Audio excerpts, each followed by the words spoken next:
পরাণের পাখি দেলাওয়ার হোসাইন সাইদি রহমতুল্লাহ আলাইহি, ওনারে সারা জীবন বিভিন্ন রকমের উল্টাপাল্টা জিনিস দিয়ে সারা জীবন দেখতাম জেলের ভেতরে দুর্বল।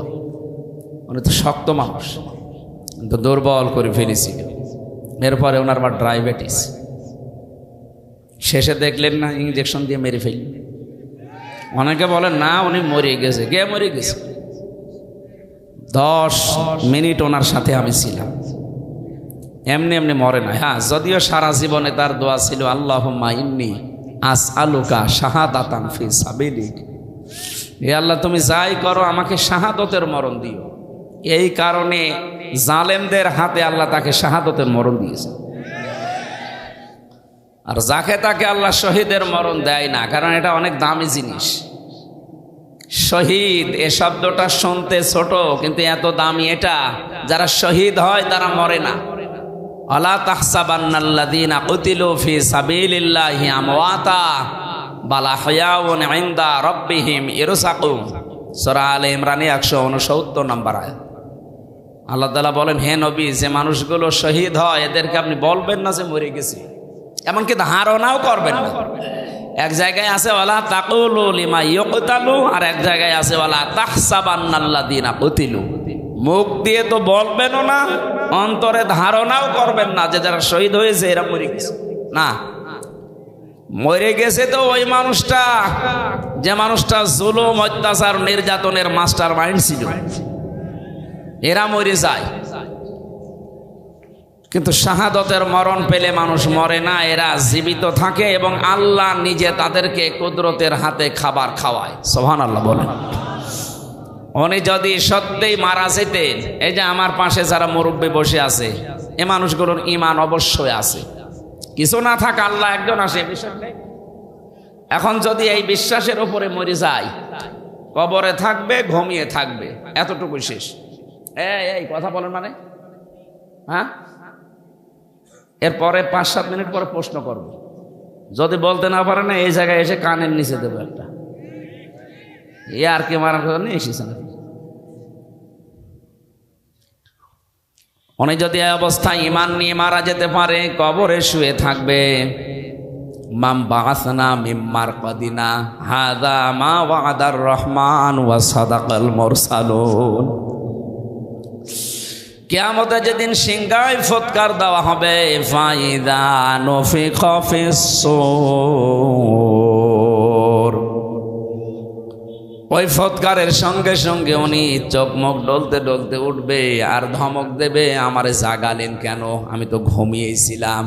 মনে হচ্ছে কেবল 8-10 মিনিট আগে ঘুমিয়েছে, অথচ কোটি কোটি বছর ওর জীবন থেকে আল্লাহ পার করে দিয়েছেন।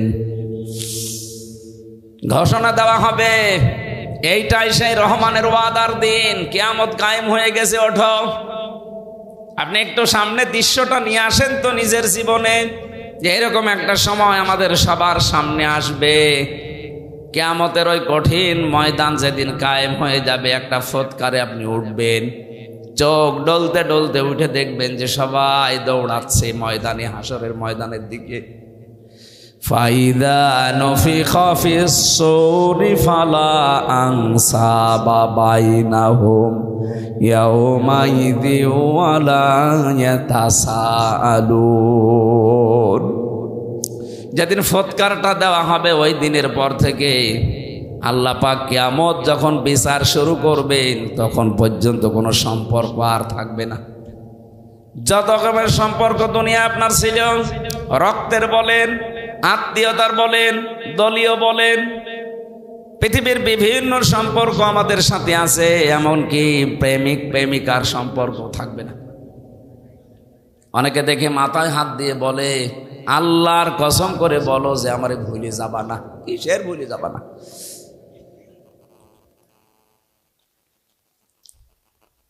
যত রকমের সম্পর্ক আল্লাহ বলেন নসব আনসব, বহু বচন দিলাম, একটাও থাকবে না, সব কাট হয়ে যাবে। ইয়াউমাইযিন ওয়ালা ইয়াতাসাআলুন। এমনকি পৃথিবীতে যে মানুষগুলো একে অন্যের কাছে কিছু আশা করে চায়, এরকম কোনো মানুষ দেখলেই তাড়াতাড়ি দৌড়াবে, ওর কাছে কোনো কিছু জিজ্ঞাসা করার সুযোগ দেবে না। এ দুনিয়া আমরা বিপদে পড়লে বাবাকে দেখলে মনে হয় যে আশা জাগে না, উনি আমার জন্য হয়তো কোনো জায়গায় কিছু চেষ্টা করছেন। আল্লাহর কসম, কোরআনে কারিম সূরা মুমিনুনের ভেতরে আল্লাহ এটা জানিয়েছেন, সিংগায় ফৎকার দিলেই ওই বাবা পর্যন্ত মনে করবে হয় আমার কাছে আসতে পারে, এই জন্য ও দৌড়াবে। কি করবে? ন্যাংরা মানুষ যেভাবে দৌড়ায় ওইভাবে না। ইয়াউমা ইয়াফিরুল মারউ মিন আখি, এই যে আল মারউ মিন আখি, এর আগে আল্লাহ ইয়াফিরু দিয়েছেন। ইয়াফিরু শব্দের শাব্দিক অর্থ হচ্ছে মাজা তুলে দৌড় দেওয়া। আপনার আত্মীয় স্বজন যত রকমের সম্পর্কের মানুষ আছে, ও দেখা মাত্রই মাজা তুলে দৌড় দেবে। বলেন নাউজুবিল্লাহ। এই জন্য আমার এই কথাটা একেবারে বাস্তব, আপনি নিজের চোখের সামনে মিলাবেন। কিয়ামতের দিন সবাই যখন উঠতে থাকবে, আর শহীদ যারা হয় এই মানুষগুলো খেতে থাকবে। সুবহানাল্লাহ বলতে পারেন না? এই জন্য শহীদ এর শব্দটা খেলাচোরা বিষয় না। এ জেলাতে যিনি রাষ্ট্রপতির দায়িত্বে ছিলেন, শহীদ জিয়াউর রহমান, শব্দটা ওনার নামের আগে আন্দাজে লাগানো হয়নি, চিন্তা ভাবনা করে লাগিয়েছে। সারা পৃথিবী জানে এই বাংলাদেশের সংবিধানের ওপরে, আল্লাহর ওপরে আস্থা, এই কথাটা উনি লিখেছিলেন। কথা বলে না কেন? বিসমিল্লাহির রহমানির রহিম, এটা দিয়ে সংবিধান শুরু হবে, এটা উনি লিখেছিলেন। ওনার জীবনে ভুল ত্রুটি হয়তো আছে মানুষ হিসাবে, আল্লাহ যদি বিচার করে যে আল্লাহর উপরে আস্থা, এই দিকে তাকিয়েও আমার মনে হয় আল্লাহ ওনারে মাফ করে দেবেন। ওনারে মাফ করে দিলে আমাদের বিশাল ক্ষতি হয়ে যাবে। বলেন আমার ভাইরা, আমি যে কথাটা তুলেছিলাম, শাহাদতের মরণে কোনো কষ্ট নেই। এজন্য আমার আল্লাহ পাক হযরতে মাওলানা দেলাওয়ার হোসাইন সাইদি রহমতুল্লাহ আলাইহে ওনাকে সাধারণভাবে জেলখানায় মরণ না দিয়ে জালেমদের হাতে শাহাদতের মরণ দিয়েছেন। কারণ এ মরণে আল্লাহ কোনো কষ্ট রাখেন। অথচ মুহাম্মদ রাসূলুল্লাহ বলতেছে আজরাইল হাত সরাও। তাহলে যে আয়াতুল কুরসি পড়ার কথা তিনি বললেন, এটা নিজে জান কবজ করবেন তিনি জানাচ্ছেন, হে নবী আমি যেহেতু সবার জান কবজ করব, আমি আপনাকে এই গোপন সংবাদটা জানালাম। আপনার উম্মতেরা যদি আয়াতুল কুরসির 10টা ক্ষমতা বিশ্বাস করে পড়তে পারে, অনেকের মনে আশা জেগেছে যে আমি আয়াতুল কুরসি পড়ি। আরে ভাই না, এর ভেতরে 10টা জিনিস আল্লাহ সাজিয়ে দিয়েছেন। এ 10টা জিনিস আপনার প্র্যাকটিক্যাল লাইফে, আপনার বাস্তব জীবনে এটা থাকা লাগবে। আপনি আন্দাজে পড়ে গেলেন, একটাও আপনার জীবনে নেই না, ওইরকম আয়াতুল কুরসিতে হবে না। আমি বহু হিন্দুর সাথে মিশে দেখেছি, আমার রিমান্ডে অনেক হিন্দু অফিসার পেয়েছি। আমার আর কোরআনের কারিমে কেমন আয়াত, তো আমার মনে হয় আমার চাইতে ওর কোরআন বেশি জানা আছে। এমন এমন আয়াত রাতের বেলা যখন পাহারা দিত ওই রিমান্ডে, এমন এমন আয়াত এসে পড়তো, কি গো নাম মনে হচ্ছে উল্টা পাল্টা, সুব্রত বালা, দেবদুলাল, মোহন কুমার, এর নাম তো সব মুসলমানের। এরা পাহারা দিত কিন্তু আয়াত পড়তো কোরআন শরীফের। ইয়া আইয়ুহাল্লাযীনা আমানু ইন্না মিন আজওয়াজিকুম ওয়া আওলাদিকুম আদুওয়াল লাকুম ফাহদারুহুম। কিভাবে পড়েন? কোরআন শরীফ আমাদের আয়াত আছে, যে যে বিষয়ের আয়াতগুলো আছে 8টা 10টা 15 20টা করে আয়াত মুখস্থ করে রিমান্ডে আমারে প্রশ্ন করতো আমার এই ওয়াজ নিয়ে, যে আপনি এই ওয়াজ করেছেন এই আয়াতের সাথে, হ্যাঁ আপনি কেন এই জায়গায় এই কথা ঢুকালেন? বদরের ময়দানে এখানে 14 জন শহীদ হয়েছে, 14 জন কাফের মারা গেছে। আপনি এই জায়গায় তথ্যটা আগে না বলে পরে বললেন কেন? এগুলো ওরা আয়ত্ত করে নিয়েছে। কেন? ও মানুষগুলো দেখতাম মাঝে মাঝে আল্লাহর ভুল ধরত, আমার রিমান্ডে প্রশ্ন করে আর আল্লাহর ভুল ধরে, যে আল্লাহর এই কাজটা ঠিক হয়। আপনার কাছে পরামর্শ নিয়ে আল্লাহ কাজ করার দরকার। শয়তান সব চাইতে বেশি পেয়েছিলাম ওই যে মাটির নিচে আয়না ঘর, যেটা রিমান্ডে, ওখানে নিয়ে যখন রেখে পাহারা দিত, রাত 12টার সময় একদল আসতো, অধিকাংশ হিন্দু, এসে কোরআনে কারিমের এমন এমন আয়াত থেকে প্রশ্ন জিজ্ঞাসা করে, আর ওই 1.5 মিনিট 2 মিনিট ভিডিও শোনায়। দেখেন তো এটা আপনার নাকি? কোথায় বলেছিলেন? চুয়াডাঙ্গায়। এইটা কোথায়? কুষ্টিয়ায়। এইটা নাটোরে। আমি বললাম যে এর আগে নেই পরে নেই, 1.5 মিনিট 2 মিনিট কোথা থেকে পান? বলে আমরা সারাদিন বসে বসে শুনি আর দেখি কোন জায়গায় হাত লাগানো যায়। হাত লাগাবেন, হাত লাগাতে হলে আমার চাইতে আপনার আয়ত্ত বেশি থাকা লাগবে। কথা বলেন না কেন? কেউ যদি ভুল ধরতে চায়, আমার আজকের আয়াতের তাফসিরে আমার কোরআনের ওপরে মাস্টার্স করা আছে। আমার মতো যারা করেছেন লেখাপড়া, তার উপরে পড়াশোনা করা লাগবে। একটা ইঞ্জিনিয়ার পাশ করে 10 তলা বিল্ডিং এর প্ল্যান দিয়েছে, আর এই যে দোকানে চা খালাম, ওর যে হাল হকিকত দেখি আসলাম, ওই লোক এসে যদি বল না এ প্ল্যানে ভুল হয়েছে, ওর দাঁত মুখ ফেলে ফেলার দরকার না। এই কথা বলছে না? এই লোকটা অনার্স মাস্টার্স করেছে এই বিষয়ের ওপরে, এতদিন লেখাপড়া করছে, 16 বছর পড়া লাগে, 16 থেকে 18 বছর। একটা প্ল্যান দিল, আর আপনি চার দোকানদারি করছেন, লবণ ঠিক মতো দিতে পারেন না, মিষ্টি ঠিক মতো দিতে পারেন না, আর আপনি ভুল ধরছেন এই প্ল্যানে। আমার যে মানুষগুলো ভুল ধরছে, অবস্থা কিন্তু ওদের ওই রকমই ছিল। ওরা কিছু কিছু সাবজেক্টের উপরে আয়াতগুলো হাদিসগুলো আয়ত্ত করে করে কি করে ভুল ধরা যায় সেই চিন্তা ছিল। এভাবে যদি 16 বছর 18 বছর কোরআনের উপরে পড়াশোনা করে ভুল ধরা লাগতো, তাহলে আর ভুল ধরতো না। এমনকি আল্লাহরও ভুল ধর। আমি আকিজ গ্রুপে চাকরি করতাম, ওই সময় তাদের খতিব ছিলাম। আপনারা অনেকে জানেন, জানেন না, আকিজের বড় ছেলে যিনি এখন ডাক্তার মহিউদ্দিন, ওনার 4টা স্ত্রী, 4 বিয়ে করা তো জায়েজ নেই। দেখেছেন, একটা জায়েজ জিনিস হালাল, এটা নিয়ে কত সমস্যা, কেউ ভয়ে কথা বলছে না। আরে আশ্চর্য রে! আল্লাহ তাআলা কোরআনে কারিমে বিয়ের কথা শুরু করেছেন 2 বউ দিয়ে, ফাঙ্কিহু, নিকাহ করো, বিবাহ করো। কয়টা? মাসনা 2টা, সুলাসা 3টা, রুবা 4টা। আল্লাহ কি 1 দিয়ে শুরু করেছেন না 2 দিয়ে? তাহলে বউ 2টা থাকলেই ভালো। যদিও আমাদের এই দেশের সামাজিক পারিবারিক যে অবস্থা, এটা এ দেশের মানুষ মেনে নেয় না। আমি বিশ্বের বহু মুসলিম দেশে ঘুরেছি, ওই সমস্ত দেশে শরীর চলে না 3-4টে বউ। আমি যে ড্রাইভার নিয়ে যেতাম মদিনায়, ও আমার চাইতেও চিকন, ঠেলা দিলে পড়ে যাবে, অথচ 4টে বউ গাড়ি চালায়। গাড়ি চালিয়ে আপনার 4 বউ, আর আমি আপনাকে ভাড়া করছি আমার 1 বউ। আপনাদের দেশের, ওনার ভাষা দিয়ে আমার বলছিল আপনার দেশে ওই চলে, আমাদের এই দেশে এরকম। তা আমি ওনারে যেই জিজ্ঞাসা করলাম যে ভাই আপনি একটা হিন্দু মানুষ, আপনি ভুল ধরলেন আমার স্যারের যে উনি 4 বিয়ে করেছে। উনি আমারে লজিক দিচ্ছে যে একটা পুরুষ মানুষ যদি 4টা বিয়ে করতে পারে, একটা মহিলা কেন 4 বিয়ে করতে পারবে না? মহিলা পারবে না কারণ এক মহিলার পেটে যদি 4 জনের বীর্য যায় আর সন্তান যদি হয়, তো কারে বাপ বলে ডাকবে? এটা তো আমি বললাম, আমার জবাব দিচ্ছে আর একটা, বাপ বলে ডাকারও সিস্টেম আছে, যে সন্তান হবার পরে ডিএনএ টেস্ট করবে। এইভাবে বলছে যে ডিএনএ টেস্ট করে দেখবে যে এটা কোনটার জিনিস, তাহলে সেটারে বাবা বলবে।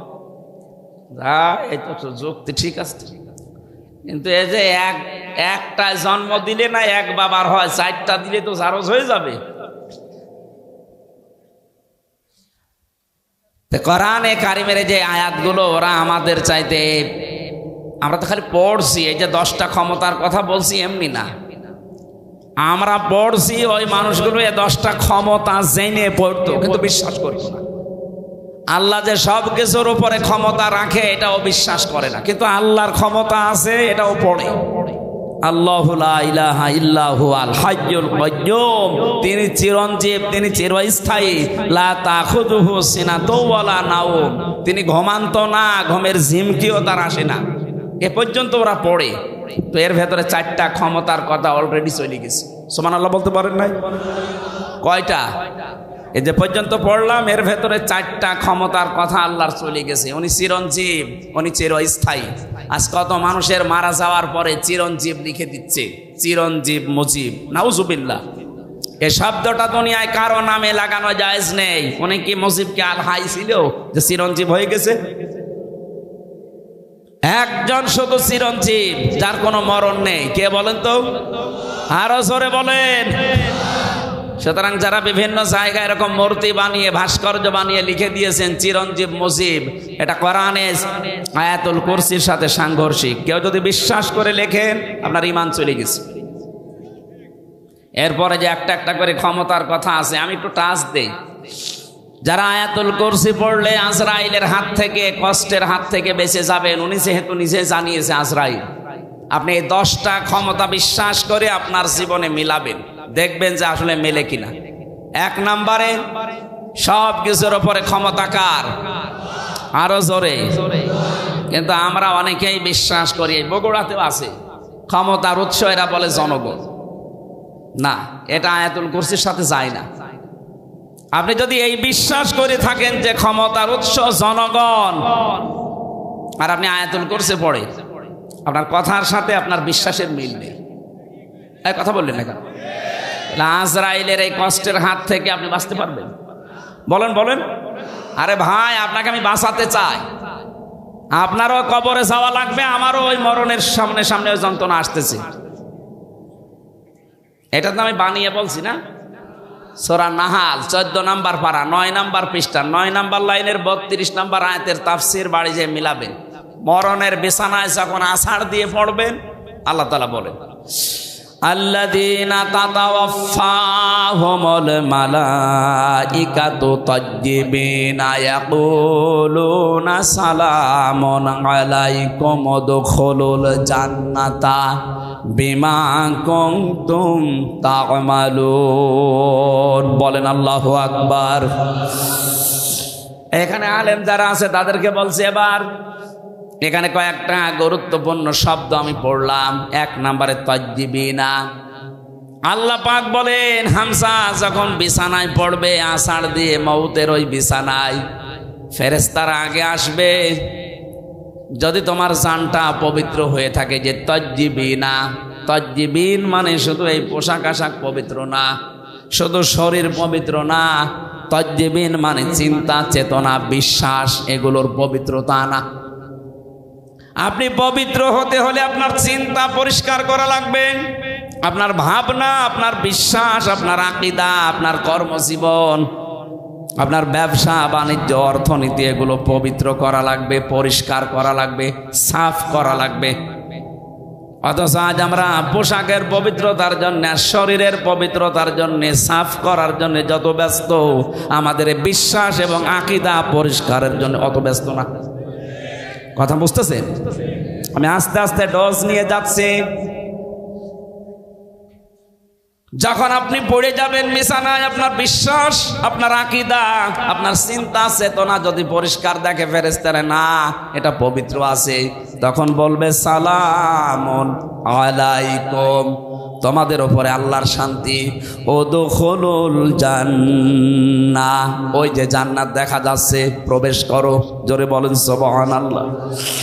আমাদের জীবনে এরকম একটা মুহূর্ত আসুক, আমরা চাই না? বলেন বলেন। এজন্য আয়াতুল কুরসি পড়লে আজরাইল আর কিছু বলবে না, বিষয়টা এমন না। 10টা ক্ষমতা বিশ্বাস করে তারপরে পড়া লাগবে। আল্লাহ আমাদেরকে এইভাবে পড়ে আজরাইলের হাত থেকে বেঁচে যাওয়ার তৌফিক দেন, বলেন আমিন। হযরতে ইদ্রিস নবী বলেছিলেন, ফেরেশতা আমি মরতে চাই। আমি শুনেছি যে সব কিছু মিথ্যা হলেও মরণের যন্ত্রণা মিথ্যা না। আপনি আমারে দেখান, আমারে মেরে ফেলেন, কেমন কষ্ট লাগে আমি দেখব, এরপরে আবার আমারে জীবিত করে দেবেন, কারণ জান কবজ করার দায়িত্ব তো আপনার। ঠিক আছে। 2 নম্বর শর্ত আমার, আপনি বলেছিলেন জান্নাত জাহান্নাম এগুলো আমি আল্লাহর কাছ থেকে জানি। জান্নাত জাহান্নাম আছে, জাহান্নামে কেমন করে আল্লাহ শাস্তি দেয় ওই শাস্তিটা আমি চোখে দেখবো, আমারে দেন। জাহান্নামের ভেতরে দিয়ে দেন, আমি দেখে তারপরে আপনি আমারে আবার বের করে দেবেন। ঠিক আছে। জান্নাতের ভেতরে কি শান্তি আছে, কি আরাম আছে, কি আনন্দ আছে, এইগুলো আমি দেখবো। এই নিয়ামত এগুলো দেখা শেষ হয়ে গেলে আপনি আমারে আবার বের করে দেবেন। ঠিক আছে। মরণের যন্ত্রণার এই কথা বলার পর ফেরেশতা আজরাইল আল্লাহকে বলেছিলেন, রব্বুল আলামিন গিয়েছিলাম তো ভালো জায়গায় নবী মনে করে, কিন্তু এই লোকটা তো ভেজাল, ও মরতে চায়। আল্লাহ পাক বলেন, আমার বান্দা যখন আকাঙ্ক্ষা করেছে, ঠিক আছে কাজ করো। মেরে ফেললেন, আবার জীবিত করে দিলেন।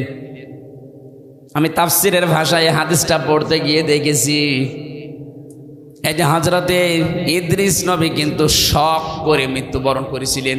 কি করে বলেন বলেন? শকের মরণ কেমন হয় দেখি, মৃত্যুর যন্ত্রণাটা।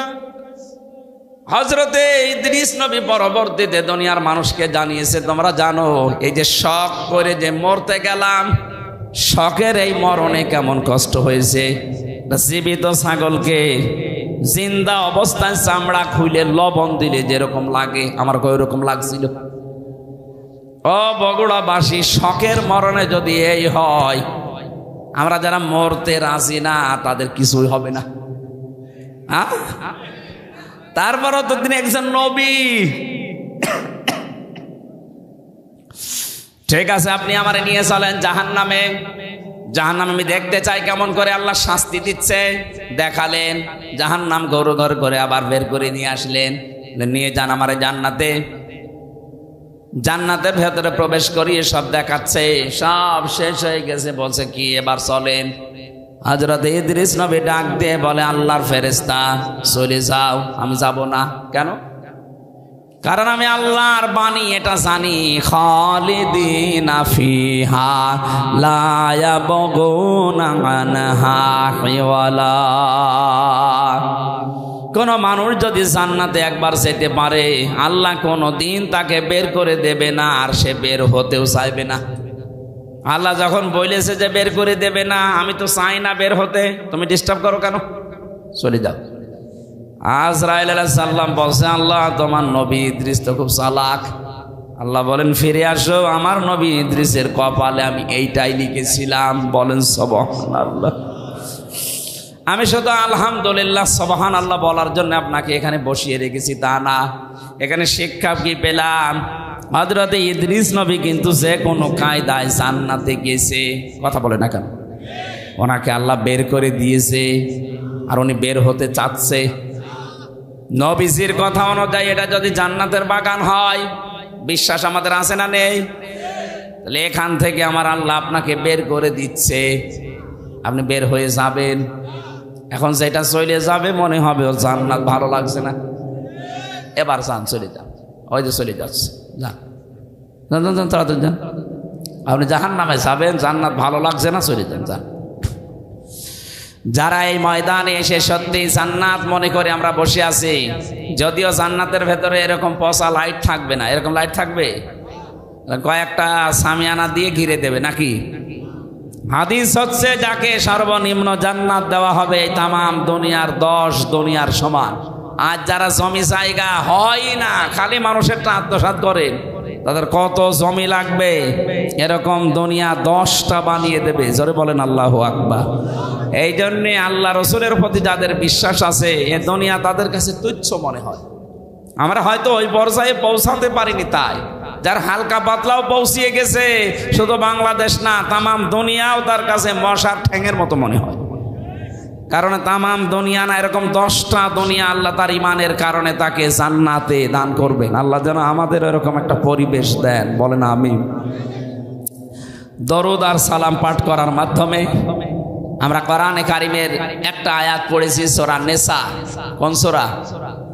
আজকের আলোচনার বিষয় হচ্ছে অধিকার। এই জিনিস থেকে আমরা প্রায় 53 বছরই কম বেশি বঞ্চিত আছি।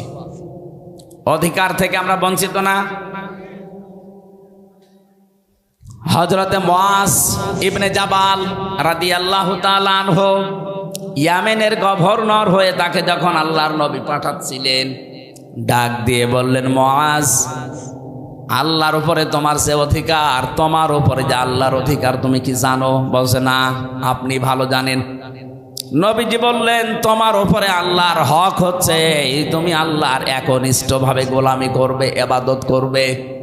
আর আল্লাহ পাক তোমার উপরে, তোমার আল্লাহর উপরে হক হচ্ছে আল্লাহ পাক দয়া করে তোমারে মাফ করে জান্নাতে দিয়ে দেবে। এজন্য আমার উপরে আল্লাহর কিছু হক আছে। মাওলানা আব্দুল বারী সাহেব বলল, হয়তো আমি একটু আঁচ পেয়েছিলাম, একটু ঘুমিয়েছিলাম, যখন উঠলাম দেখলাম এই আয়াতগুলো পড়ছিল। বাবার স্ফলিঙ্গ দিয়ে দ্রুত গতিতে যে পানিটা বের হয়ে যায়, না পাক পানি দিয়ে মায়ের রেহেমের ভেতরে আল্লাহ পাক মানুষকে আস্তে আস্তে তৈরি করতে থাকেন। সুম্মা খলাকনান নুতফাতা আলাকাতান ফাখলাকনাল আলাকাতা মুদগাতান ফাখলাকনাল মুদগাতা ইযামা ফাকাসাউনাল ইযামা লাহমা। জোরে বলেন সুবহানাল্লাহ। আল্লাহ পাক বলেন, এই যে নতফা, মদগা, আলাক আস্তে আস্তে করে রূপান্তর করি 40 দিনে 40 দিনে 40 দিনে। আলাক শব্দের শাব্দিক অর্থ হচ্ছে যোগ। কি বললাম? এই যে পানির নিচে যেগুলো থাকে মানুষের শরীরের সাথে লেগে যায়, মায়ের জরায়ুর ভেতরে দেওয়ালের সাথে ঠিক 40 দিন আমরা এইভাবে যোগের মতো ঝুলিয়েছিলাম। এখান থেকে আস্তে আস্তে চর্বি, চামড়া, গোশত এগুলো দিয়ে দিয়ে আমার আল্লাহ মানুষ বানিয়েছেন। এ রক্তের প্রবাহমান ধারা তৈরি করেছেন শরীরের ভেতরে, একটা আলাদা আকৃতি দিয়েছেন আমাদেরকে তিনি নিজে। এই যে ফেরেশতাদের দেখতে পাচ্ছেন এই বডিটা, এটা ফেরেশতারা বানিয়েছে। আর এই যে আকৃতি যেটা মুখ, এর ভেতরে আল্লাহ 5টা ইন্দ্রিয় শক্তি দিয়ে আল্লাহ নিজে বানিয়েছেন। বলেন সুবহানাল্লাহ। এ মাথার ভেতরে জিনিস আছে কয়টা? বলেন বলেন। যে চিন্তা আসে কোন জায়গা থেকে? মাথা থেকে। বলেন না কেন? শোনেন আপনি কি দিয়ে? কান দিয়ে। কথা বলেন, নিঃশ্বাস নিচ্ছেন, দেখছেন আপনি চোখ দিয়ে। 5টা ইন্দ্রিয় শক্তি গুরুত্বপূর্ণ, এগুলো সব এই মাথা কেন্দ্রিক। আল্লাহ এই জন্য নিজে এটা তার হাত দিয়ে বানিয়েছেন। লাকাদ খালাকনাল ইনসানা ফি আহসানি তাকওয়িম। অবশ্যই আমি সব চাইতে সুন্দর আকৃতি দিয়ে বানিয়েছি মানুষকে। কে বলছেন? আরো জোরে বলেন। এত সুন্দর করে আমি মানুষ বানালাম। পৃথিবীর একটাই সৃষ্টি, এই যে কাবা শরীফ, যদিও কালো গিলাপ দিয়ে ঢেকে রাখা আছে। দুনিয়ায় কত কিছু তো কালো দেখি আমরা। এই যে ভ্রমর কালো, কোনো মানুষ একবার ভ্রমর দেখে আর একবার তাকাতে মনে বলে আমি পাইনি। কথা বলছে না কেন? পেঁচা, বাদর, চামচিকা, এরা নিজেরা তো কালো, আবার কালো জিনিসেরা ভালোবাসে, অন্ধকার। এই জন্য এদের যা চেহারা, এদের একবার দেখলে আর একবার দেখতে মন চায় না। কাবা শরীফও কালো, একটা এমন একটা আকর্ষণ আল্লাহ ওর ভেতরে দিয়েছে, যতবার তাকাবেন মনে হয় আর একবার তাকায়। নবীজি জানিয়েছেন পৃথিবীর 2টা জায়গা আছে যেখানে তাকিয়ে থাকলে সওয়াব হয়। একটা কাবা শরীফ, আর একটা আপনার মা আর বাবা। জোরে বলেন সুবহানাল্লাহ। মায়ের দিকে, বাবার দিকে কেউ যদি মহব্বতের নজরে তাকিয়ে থাকে, একটা নফল হজের সওয়াব হয়ে যায়। সাহাবী বললেন, হে নবী, আমি যদি 100 বার তাকাই? বিশ্ব নবী বলেন, মা বাবার দিকে 100 বারও যদি কেউ তাকায়, 100 বারই নফল হজের সওয়াব হবে। অথচ কয়েকদিন আগে যে রংপুরের নীলফামারী, কিশোরগঞ্জ একটা থানা আছে, ওখানে যেয়ে দেখলাম বৃদ্ধাশ্রমে এই লাইনে আর এই লাইনে কত মা বাবা বসে চোখের পানিগুলো ফেলছে। এদের চোখের দিকে তাকালে আমি বুঝতে পেরেছি এরা সন্তানের জন্য বরদোয়া করছে। যে মায়ের দিকে, বাবার দিকে শুধু তাকালেই হজের সওয়াব হয়ে যায় নফল। অথচ ওরাও তো কোনো মা বাবার সন্তান ওদেরও আছে, ওরা রেখে এসেছে নিজের ইচ্ছা করে ওই বৃদ্ধাশ্রমে। একটা সন্তান বলেন তো কখন তার মার বাবাকে বৃদ্ধাশ্রমে রেখে আসে? আমার যতটুকু মায়া মহব্বত ইমান আছে আমার দ্বারা সম্ভব না। যদি আমার বউ ছেলে মেয়ে সব ছেড়ে দেওয়া লাগে, তাও আমার মার বাবাকে বৃদ্ধাশ্রমে রেখে আসা সম্ভব না আমার ইমানে। তো ওরা তো রেখে এসেছে, কথা বলে না কেন? ওরা রেখে এসেছে কোন কারণে? ওদের পেছনে কোনো কারণ আছে। আমি একবার রাঙ্গামাটি গিয়েছিলাম, লংগদু থানা, ওখানে একটা বৃদ্ধাশ্রম আছে। বললাম আমারে নিয়ে চলেন তো দেখি আসি। যে দেখি একটা লোক কলেজের প্রফেসর কাঁদতেছে। কি আপনি কি হয়েছে? বলছে আমার মা। আর মায়ের কাছে একটু দাঁড়ালাম, দেখি কি বলে। মৃত্যু সজ্জায় ডাক দিয়ে বলছে, ওই আমার সন্তান, আমি যখন মারা যাব আমার মাথার ওপরে যে ফ্যান ঘুরছে এই ফ্যানটা তুই পাল্টিয়ে দিবি, নতুন ফ্যান লাগিয়ে দিবি আমি মরে গেলে। ছেলে কৌতূহল নিয়ে বলছে, মা তুমি তো মরেই যাবে, মরে গেলে আবার ফ্যান কি হবে? মা বলছে দরকার আছে, কারণ তুই আমার সাথে যা করলি আমার মন ডেকে বলছে তোর সন্তানও তোকে এখানে কিছুদিন পরে রেখে যাবে। কথা বলেন না কেন? গতকালকে পেপারে এসেছে ঢাকা বিশ্ববিদ্যালয়ের একজন অধ্যাপক, দুইটা ছেলে একটা মেয়ে, একটা আমেরিকায় থাকে, একটা লন্ডনে থাকে, আর একটা অস্ট্রেলিয়ায় থাকে। তিনজনই প্রতিষ্ঠিত। ওর বউ মারা গেছে। ওই তিন ভাই বোন মিলে সিদ্ধান্ত নিয়ে বাবাকে রেখে গেছে বৃদ্ধাশ্রমে। অথচ তো সে নিজে বলছে আমার ঢাকায় ফ্ল্যাট ছিল তিনটা। আমার বড় ছেলে চালাকি করে ফ্ল্যাটগুলো সব লিখে তার নিজের অ্যাকাউন্টে টাকা নিয়ে নিয়েছে। আজ আমার যেহেতু কিছু নেই, মেয়েটা আছে অস্ট্রেলিয়ায়, আর ছেলে দুইটা কেউ লন্ডনে কেউ আমেরিকায়। তাদের অভাব নেই, কিন্তু এই মানুষগুলোর পাশে একটা ঘর আমার জন্য হয়নি যে একটা রুমে আমি থাকবো। যেই কয়টা ছেলে আর মেয়ে এরা আমাকে এদের বর কারণে শেষ পর্যন্ত এই বৃদ্ধাশ্রমে রেখে গেছে। 3 বছর পরে পরে নাকি একটা চিঠি লিখে বাবার কাছে। অথচ লোকটা ঢাকা বিশ্ববিদ্যালয়ের শিক্ষক ছিল। অনে দেখলাম কথা বলতে বলতে মরে গেল। এই লোকটা হাও মাও করে কাঁদছে। আমারে বলছো হুজুর আপনি দাঁড়িয়ে আছেন দেখলেন, আপনি আমার উপরে আবার খারাপ ধারণা করেন না। এ দোষ আমার না, এই দোষ আমার বোর। আমার দুইটা ছেলে মেয়ে আছে, তাদের দিকে তাকিয়ে আমার বউকে আমি তালাকও দিতে পারি না। আজ 3 মাস আগে আমি এখানে রেখে গিয়েছিলাম আমার মাকে। তারে নিয়ে বড় ঝামেলায় পড়েছিলাম। বারবার আমার বউ আমার তাকিদ দেয় যে এই বুড়ি যদি থাকে আমি তোমার ভাত আর খাবো না। কি করবো? ছেলে মেয়ের দিকে তাকিয়ে বাধ্য হয়ে মাকে রেখে গিয়েছিলাম এখানে। বাবা আমার ওই ছোটবেলায় মারা গেছে। আমি একটা কলেজের অধ্যাপক, অথচ এখন কি হয়ে গেল দুনিয়া থেকে আমার আর নাম ধরে ডাকার মতো কেউ নেই। বগুড়াবাসী, আমি শুধু আবেগ নিয়ে বলছি তা না, আমি বাস্তবে দেখতে পাচ্ছি। রাঙ্গামাটি লংগদু থানার এই যে মাটা মারা গেল, কলেজের অধ্যাপক, এখানে বহু মানুষ ঠিক তার পরিবারের কাছে ওই রকমই। একটা বাবা 8টা 10টা 16 17 20 22 25টা ছেলে মেয়ে আমি দেখেছি। 25টা ছেলে মেয়েকে বাবা মানুষ করতে পারছে এক হাতে এক কাঁধে তুলে নিয়ে। অথচ 25টা ছেলে মেয়ে মিলেও একটা বাবা আর মাকে খাবার দিতে পারে না। শেষ পর্যন্ত 15 দিন বা 1 মাস করে পালাপালি করে নেয়। বগুড়াতে নেই। সিদ্ধান্ত নেওয়া লাগবে। আমার মা বাবাকে যদি আলাদা করতে কেউ চায় দুনিয়া থেকে, আমি দরকার হয় তারে আলাদা করে দেব। সম্মানিতা মা বোনেরা, আমি নিজে স্বামী, আল্লাহর কসম করে বলছি, আমি সহ যত স্বামী এখানে বসে আছে, কোন স্বামী কিন্তু মন থেকে চাই না যে আমার বিয়ের পরে আমার মা বাবা আলাদা হয়ে যাক। না, আমি যা খাবো আমার মা বাবা তাই খাক। আমি না খেয়ে থাকলে ওরা না খেয়ে থাক, তাও আমার সাথে থাক। কথা বলে না কেন? এই পরিবেশটা আমরা অনেক জায়গায় দেখছি নষ্ট হয়ে গেছে।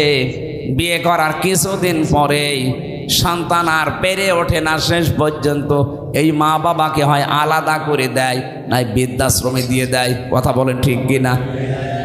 এই ছেলেটার পেছনে যে সবচাইতে বেশি ভূমিকা পালন করেছে এটা তার বউ, আর এই বউকে কোট বুদ্ধি দেয় ওখান থেকে এই বউর মা আর ওর বড় বোন, ওখান থেকে খালি ইনজেকশন পাঠায়। ওই আর কতদিন থাকবে একসাথে, আলাদা হয়ে যা, আরামে খেতে পারবি। আমি কি বেশি বলে ফেললাম?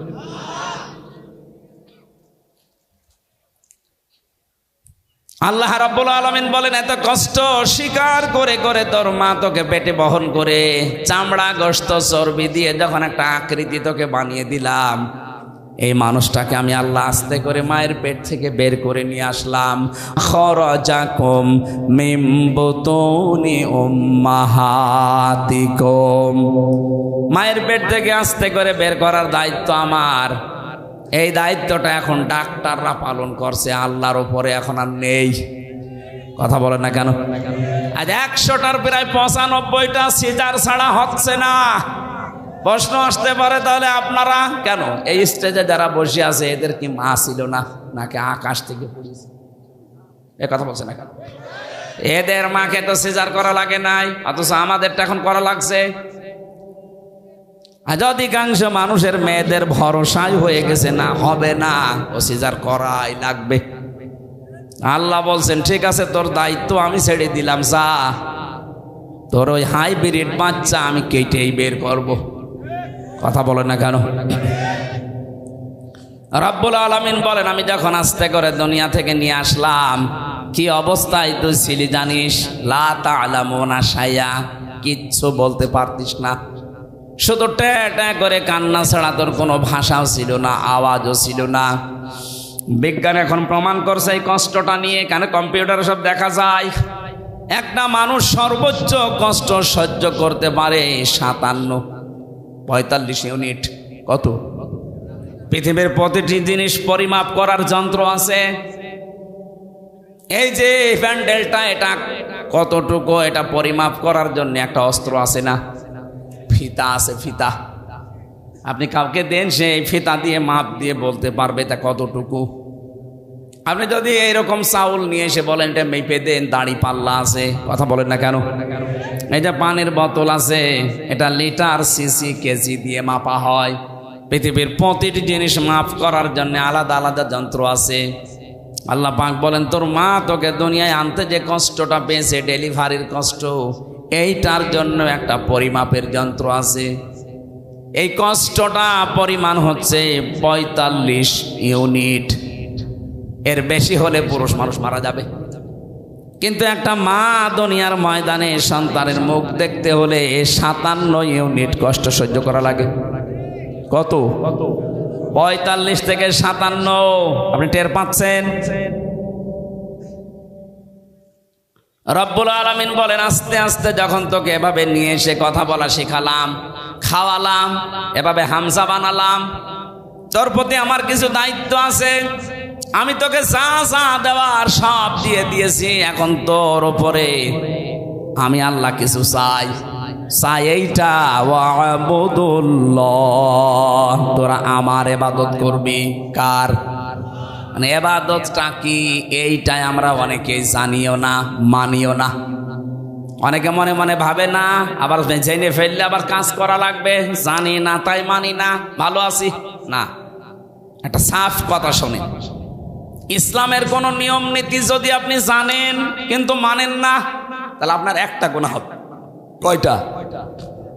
আর ইসলামের কোন নিয়ম আপনি জানেনও না, মানেনও না, আপনার ডবল গুনাহ হবে। কেন বলেন? কারণ আপনি জানাও ফরজ, মানাও ফরজ।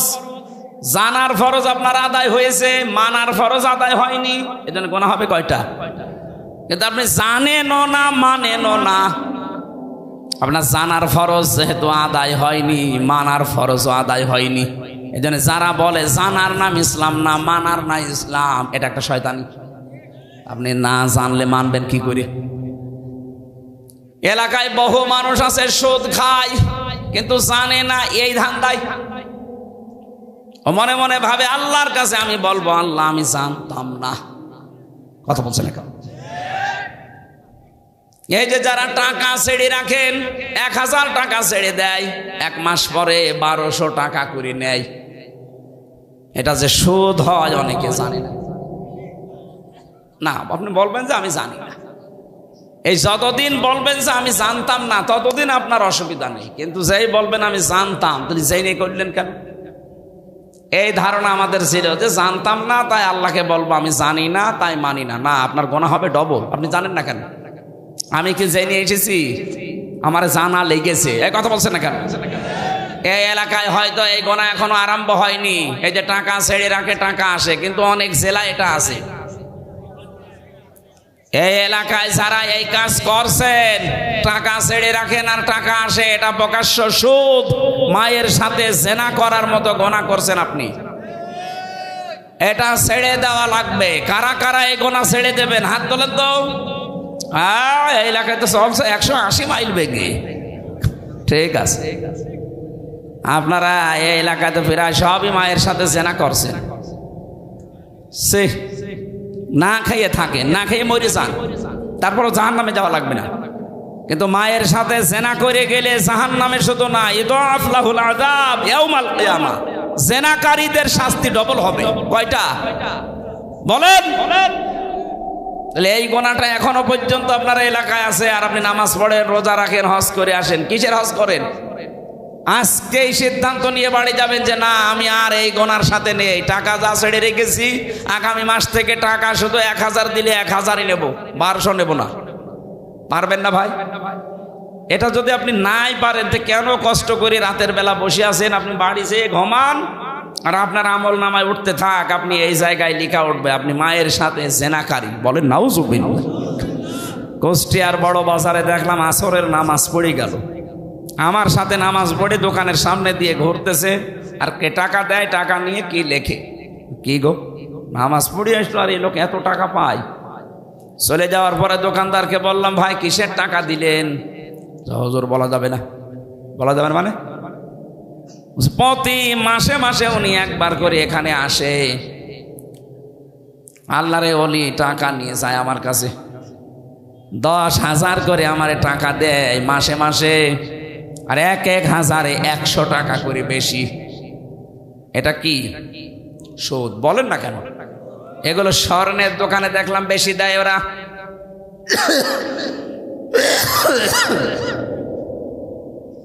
অনেকে চালাকি করে মনে করে গোনা যদি হয় টাকা এমন কায়দায় নামে নামে ছেড়ে দেবো যেন আমার নামে গোনা লিখা না হয়। অনেকে বউর নামে টাকা ছাড়ে যে জাহান্নামে যদি যায় বউ যাবে। না ভাই, চালাকি করবেন না। আমি বলছি আপনি জানতেন না তাই মানতেন না, এ কথার কোনো ভিত্তি নেই। জানেন না কেন? এটা আপনার অপরাধ। এটা কি বলেন? বলেন আপনার উপরে আল্লাহর হক এইটা যে নেই থেকে আপনাকে আব্দুল বারি আল্লাহ বানিয়েছে। আপনার প্রতি আল্লাহর কিছু হক আছে। আল্লাহর হক হচ্ছে আপনি তার ইবাদত করবেন এমন ভাবে। ইবাদত মানে শুধু নামাজ পড়বেন, রোজা রাখবেন আর কালো বোরকা পরবেন না। এই যে কথা বলছি, এ কথাটাও ইবাদত। এই কথা বলেন না কেন? যে মানুষের সাথে দেখা হলে হাসি মুখে কথা বলা, এটাও কি? বলেন বলেন। সালাম দেয় যারা, 90টা নেকি পায় তারা প্রথমে। জবাব দেয় যারা, এই মানুষটা নেকি পাবে 10টা। এবার আমার প্রশ্ন, সালাম দেওয়া সুন্নাত আর জবাব দেওয়া ওয়াজিব। ওয়াজিবের দাম বেশি না সুন্নাতের? এই জায়গাটা পুরা উল্টানো। কোরআনে কারিমে জানিয়েছেন, সূরা নূরের ভেতরে আছে 61 নম্বর আয়াতে, ঘরে প্রবেশ করতে হলেও তোমাকে সালাম দিয়ে ঢোকা লাগবে, তাহলে ওই ঘরের ভেতরে আল্লাহর পক্ষ থেকে একটা বরকত আল্লাহ নিয়ে নেবেন। বলেন সুবহানাল্লাহ। এখানে বহু আল্লাহ ভক্ত মানুষ, নামাজ রোজা করা মানুষ, কিন্তু এইটার বেলায় দেখা যায় লজ্জা পায়, বাড়িতে ঢোকার আগে স্ত্রীকে ছেলে মেয়েকে সালাম দিতে চায় না। এরকম মানুষ নেই? সমস্যা আছে কিছু কিছু। আজকেই যদি বাড়ি যেয়ে সালাম দেন ও বলবে কি গো তোমারে কোন ভূতে ধরেছে, কালকে যে যৌতুকের টাকার জন্য আমার গালি গালাজ করে পিটাইলে আজকে সালাম দিচ্ছ মানে আজ কোনো নতুন ধান্দা আছে। যে যা মনে করে করুক, আজকে থেকে আপনি ইসলামের এই কাজটা শুরু করেন। নবী যে জানিয়েছেন যদি 25 বার করে দিনের ভেতরে সন্তানকে, স্ত্রীকে, পরিচিত মানুষ অপরিচিত মানুষ যদি সালাম দিতে পারেন 25 বার, কয়বার? সারাদিন 24 ঘন্টার ভেতরে যদি 25 বার সালামের প্রচলন আরম্ভ করতে পারেন আপনি শাহাদতের মরণ পাবেন। আরো জোরে বলেন সুবহানাল্লাহ। বগুড়াবাসী এই জন্য এবাদত মানে ওই শুধু নামাজ পড়া রোজা রাখা না, আপনি কথা থেকে শুরু করে একেবারে সংসদ চালাবেন কি করে সবটাই এবাদত। বলেন বলেন। আমি এবার আলেমদেরকে বলছি, এই আপনারা এটা ভালো করে শোন। 2 নম্বরে আয়াতে ছিল ওয়ালা তুশরিকু বিহি শাইআ, তোমরা আল্লাহর সাথে শিরিক করবা না। কি করবা না? শিরিক কি? আল্লাহ যেটা পারে ওইটা অন্য কেউ পারে, এই বিশ্বাস করার নাম শিরিক। আর এই শিরিক যারা করে তারা মুশরিক। এ কথা বলছে না এ পর্যন্ত বুঝেছেন কিনা বলেন? আমি ক্লাস নিচ্ছি না, এটা ক্লাস চলছে। আল্লাহর সাথে যারা শিরিক করেন আল্লাহ বলেন আমি যেটা পারি ওইটা অন্য কেউ পারে। ছেলে মেয়ে দিতে পারে কে? এটা কোনো পীর সাহেব পারে, কোনো কবরে শুয়ে আছে এই লোক পারে। এই বিশ্বাস অনেকে মহিলা করে না। বলেন বলেন। এই যে মহাস্থান গড়ে যে কত মানুষ সন্তান চাচ্ছে, ওই গাছের সাথে দেখবেন বড় বড় ঢেলা ঝুলিয়ে রেখেছে, পাথর ইট। কি গো, এখানে পাথর ঝুলিয়ে রাখবেন। এগুলো সব চাইতে বাগেরহাটে ওই খান জাহানের দরবারে বেশি বড় বড় পাথর ঝুলিয়ে রাখে। ওকে কেন কে বুদ্ধি দিয়েছে? ওই পাথর যখন ঝুলবে পেটের ভেতরে সন্তান এসে দোল খাবে, দোলে দোলে। সে কেউ বিশ্বাস করে করুক আর অবিশ্বাস করুক, কারো কাছে শুনিয়েছে নেই করছে। যেন আমি এক কথাই বলছি, এটা রেকর্ড হচ্ছে। আল্লাহ যেটা পারে ওইটা অন্য কেউ পারে, এই বিশ্বাস করার নাম শিরিক। আর শিরিক যারা করে তারা, আরো জোরে আরো জোরে বলেন, মুশরিক হয়ে যাবেন। এই যে সূরা নিসার আয়াত পড়লাম, এর ভেতরে 5টা আয়াত আনকমন আছে। নবীজি বলেন এই 5টা আয়াত পেয়ে আমি এত খুশি হয়েছি, তামাম দুনিয়া দিয়ে দিলেও আমি এত খুশি হতাম না। তার ভেতরে এইটা, ইন্নাল্লাহা লা ইয়াগফিরু আইয়ুশরাকা বিহি ওয়া ইয়াগফিরু মা দুনা যালিকা লিমান ইয়াশা।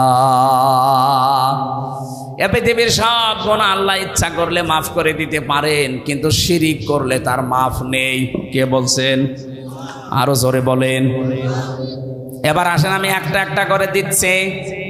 এই সন্তানের ক্ষেত্রে বুঝলাম আল্লাহ বাদে কারো এখানে হাত, আরো জোরে।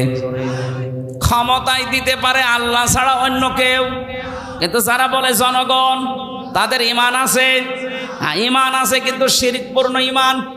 আর শিরিকপূর্ণ ঈমান থাকলে আল্লাহ তাকে মাফ। বগুড়াবাসী সত্যি করে বলছে, আল্লাহর কসম আপনাকে আমি ভালোবাসি, আপনি ভুল পথে আছেন। এই দেশে যারা এই বিশ্বাস করে না তারা বিপদে ছিল এতদিন। যারা বলতো না ক্ষমতার উৎস আল্লাহ, তাদের নিবন্ধনও বাতিল করে দিয়েছিল, তাদের নিষিদ্ধও করেছিল। এক কথা বলছে না কেন? যারা বলতো না ক্ষমতার উৎস জনগণ, তারা ঠিক ছিল। আর ভাই আপনি তো জাহান্নামে যাচ্ছিলেন, এদেরকে ব্যান্ড করার পরও এরা মানে নাই, বলছে না ক্ষমতার উৎস জনগণ, মানি না তো মানি না। আল্লাহ ঠিক যেন 5 দিন পরে তাদের পোড়াটা উল্টিয়ে দিয়েছেন। কারণ ওই জালেমরা হাত দিয়েছে জামাত ইসলামের গায়ে না, ওরা হাত দিয়েছে সরাসরি একেবারে আল্লাহর গায়ে। আল্লাহু আকবার, আল্লাহু।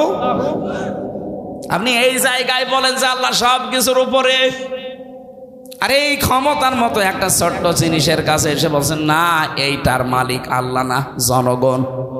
যাদের এরকম বিশ্বাসে অপবিত্রতা আছে আপনি পাল্টিয়ে যাবেন আজকে। এর জন্য যদি দল ত্যাগ করা লাগে ওইরকম দল ত্যাগ করবেন না। এবার আওয়াজ বেশি হয়নি আমি জানি, আর এটা বগুড়ায় হবেও না। কথা বলছে না কেন? যেই দলের বিশ্বাসে এই শিরিক আছে যে ক্ষমতার উৎস জনগণ, ওইটার মুখে ঝাঁটা মেরে চলে আসা লাগবে। ও দল যদি আমার বাবাও তৈরি করে, ও দলে আমি নেই, কারণ আমার বাবা জাহান্নামে গেলে আমি তার সাথে যেতে পারি না। এই কথা বলেন, নাকি বাবার সাথে যাবেন? এবার একটা নতুন তথ্য বলছে, এখানকার আলেম চলে গেছে নাকি? হ্যাঁ, এবার ভালো করে শুনবেন। আল্লাহ রাব্বুল আলামিন বলেন,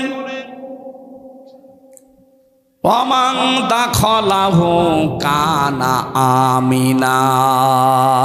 সূরা আলে ইমরানে আছে, 93 নম্বর আয়াতের মাঝের অংশে আছে।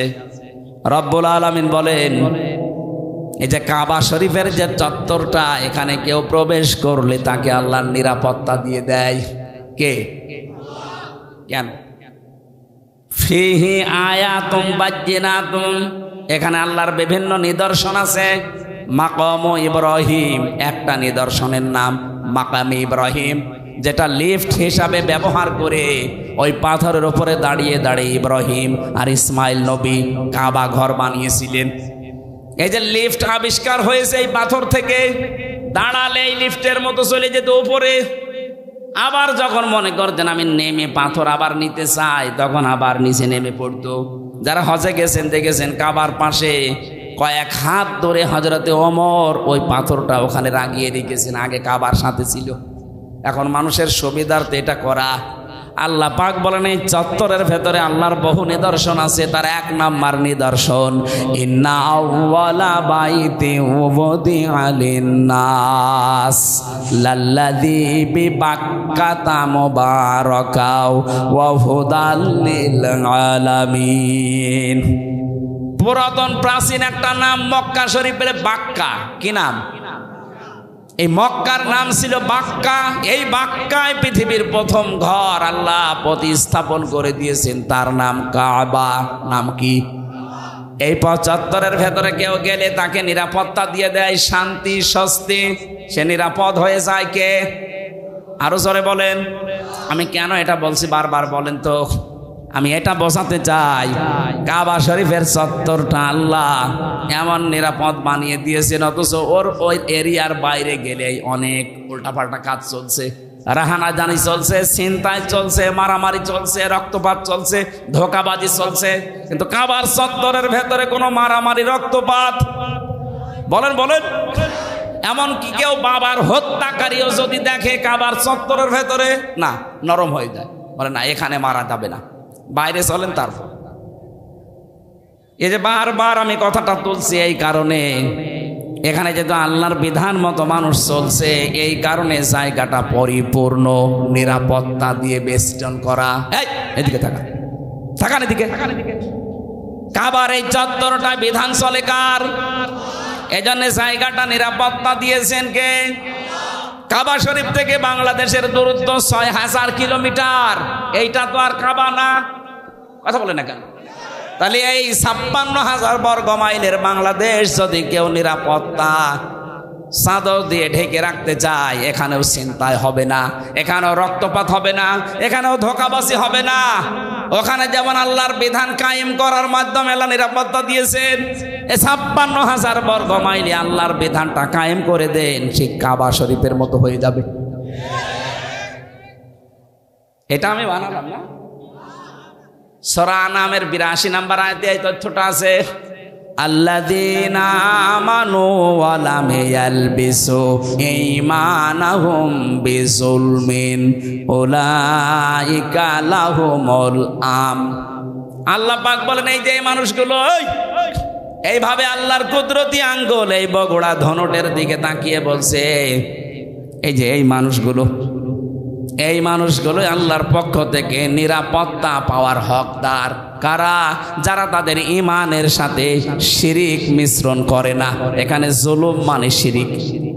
তাহলে আমরা বাংলাদেশকে যদি কাবার মতো নিরাপত্তা দিতে চাই, এই ৫৬,০০০ বর্গ মাইলে বসবাস করে যদি আমরা নিশ্চিন্তায় থাকতে চাই, আমাদের চুরি ডাকাতি ছিনতাইয়ের রক্তপাতের হত্যার কোনো ভয় থাকবে না, আয়না ঘরের কোনো অস্তিত্ব থাকবে না। তাহলে এই দেশে যারা আছি শিরিক মুক্ত জীবন গঠন করা লাগবে। আর জোরে বলা লাগবে। শিরিক কি? এই আয়াতের দ্বিতীয় শব্দ এটা, আবুদুল্লাহ ওয়ালা তুশরিকু বিহি শাইআ, আল্লাহর ইবাদত করবা আর শিরিক করবা না। শিরিক এবার আমি পেয়েছি তাফসিরে, শিরিক বিল জাত, শিরিক বিল সিফাত, শিরিক বিল ইখতিয়ারা, শিরিক বিল হুকুক। এই 4 প্রকারগুলো আবার শ্রেণী বিভাগ করে করে 8 প্রকার, 12 প্রকার, 22 প্রকার, 42 প্রকার, 72 প্রকার, 120 প্রকার পর্যন্ত শিরিক আছে। সবগুলো আমি নোট করেছি।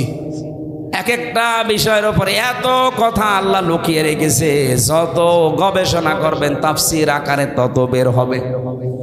জোরে বলেন আল্লাহু আকবার। এই জন্যই তাফসীর করতে গেলে এরকম সময় লাগে। এখন শিরিক শব্দ নিয়ে যদি এত বেশি, ইবাদতের ব্যাখ্যা ছিল 9টা, শিরিকের ব্যাখ্যা আছে 27টা। এটা প্রকার হিসাবে ভাগ করা যায় 120 প্রকার, 120 শ্রেণীতে।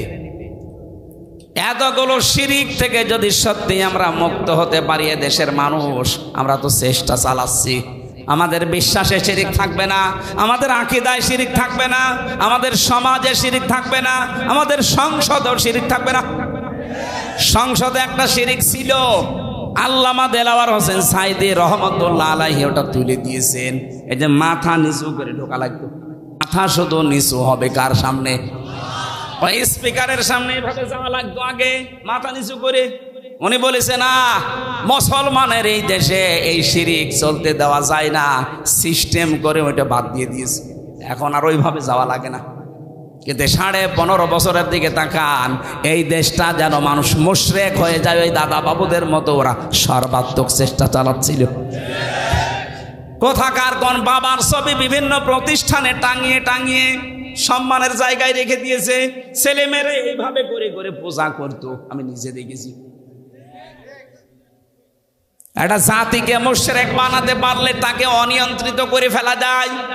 আজকে ভারত বাংলার বিভিন্ন পাহাড় অঞ্চলগুলো অস্থিতিশীল করে রাখতে চায়, ওদের একটা গোপন ষড়যন্ত্র আছে। আজকে একটা ভিডিও ফাঁস হয়েছে, ওরা বাংলার বিভিন্ন প্রান্তগুলো, বিশেষ করে চট্টগ্রামের পার্বত্য অঞ্চল, এগুলো মাঝে মাঝে যুদ্ধ লাগিয়ে রাখে, মাঝে মাঝে অশান্তি তৈরি করে রাখে, অস্থিতিশীল করে রাখে। কারণ ওদের একটা উদ্দেশ্য আছে, ওরা নাকি ওটা ভাগ করে ম্যাপ তৈরি করে মায়ানমারের কিছু অংশ আর চট্টগ্রামের কিছু অংশ, কয়েকটা জেলা নিয়ে আলাদা একটা খ্রিস্টান রাষ্ট্রের ঘোষণা দেবে। এই দুর্বিসন্ধি চলছে। আমি এটা এত মানুষের সামনে বলা ঠিক না, এটা গোপন বিষয়। এগুলো চালাচ্ছে আমেরিকা এবং ইহুদি ছাড়া।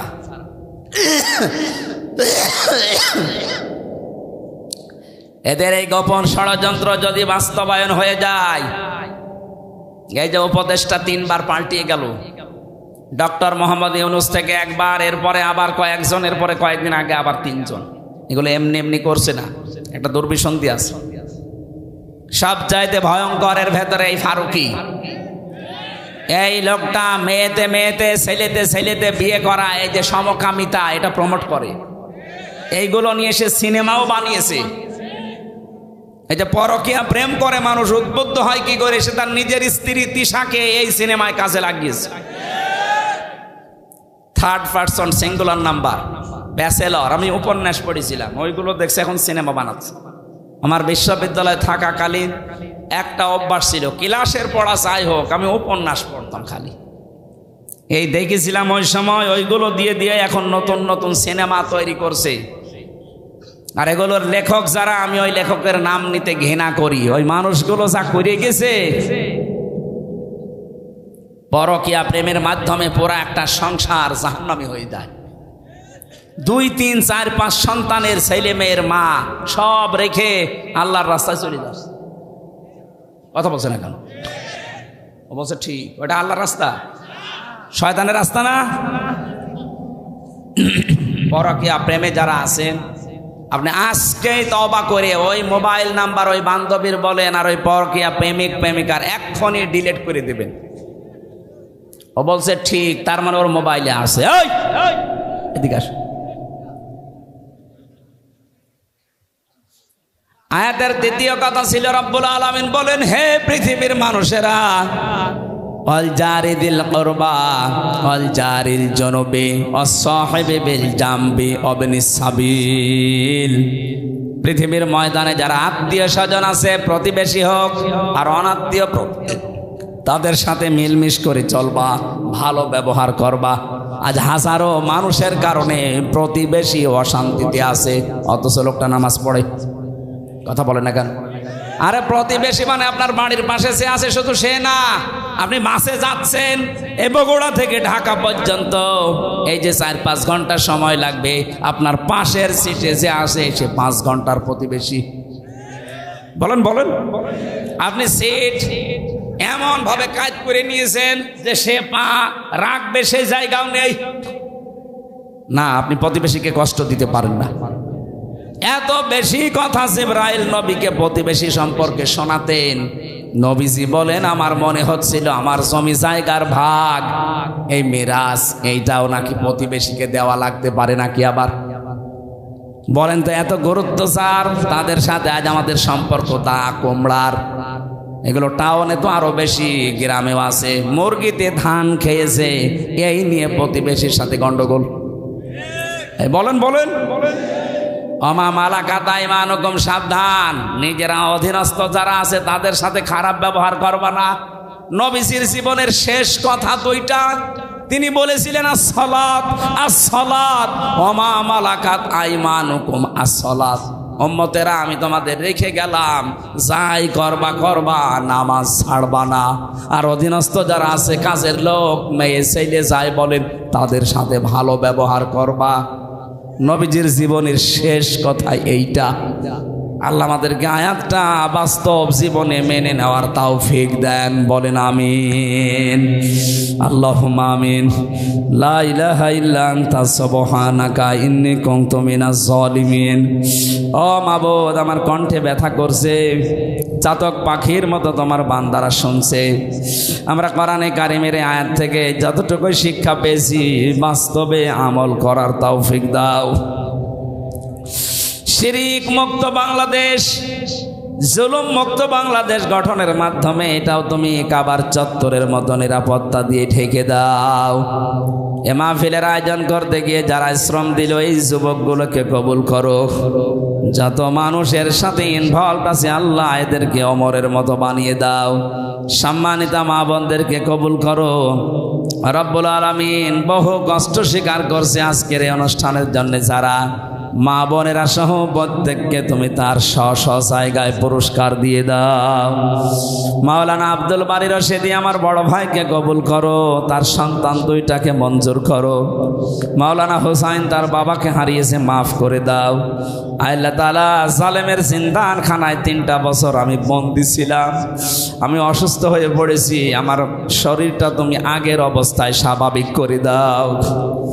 এলাকায় মাটির নিচে যারাই ঘুমিয়ে আছে, কবরগুলো জান্নাতুল ফেরদাউস বানাও।